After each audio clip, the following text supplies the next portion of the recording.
My name is Molly Secor-Turner, and I'm an associate professor at NDSU in the School of Nursing and Department of Public Health. I have worked a lot on advocating for issues around adolescent health, women's health, and sexual and reproductive health. I think most of my experience has been on trying to defend these issues. There's a lot of emphasis on prevention in the world of public health, so many of the advocacy issues are around trying to figure out how do we advocate for the well-being of women and children, especially around issues of sexual and reproductive health. But unfortunately, in the way that our current political climate works, most of the time what we end up doing is advocating for things that would get in the way of the ability for women and children to access health services.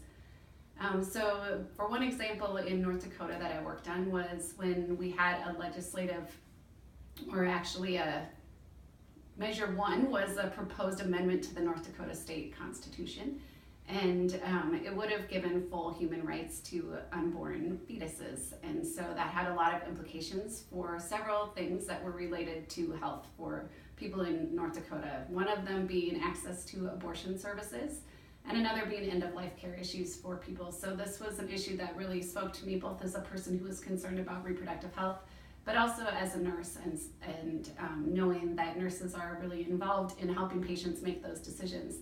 So I spent a lot of time working with the grassroots advocacy committee in Fargo.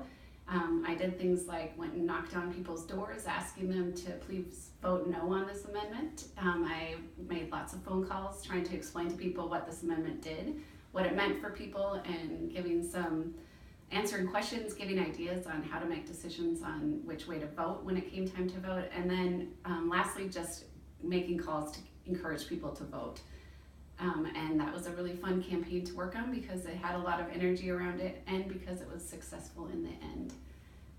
So I think my advice for people who want to get involved in advocacy, and the reason why they should do it, especially as a nurse, is that everything in our environment and everything in where we live affects the health of not only us, but the population of our state and all of the patients that we serve as nurses. So for anyone who feels like it's not the role of a nurse, or there's nothing related to healthcare, or there's nothing related to nursing that's going on in the legislature, the answer is actually all of it is, because public health is everywhere. And so I think that for me, the way that I got involved was on a single issue, and I think people can choose one issue and decide to get behind that issue. And then there's a ton of organizations that are already in existence and working on these, so you can find one. Tell someone you're interested in learning how to advocate and getting involved, and they will give you things to do.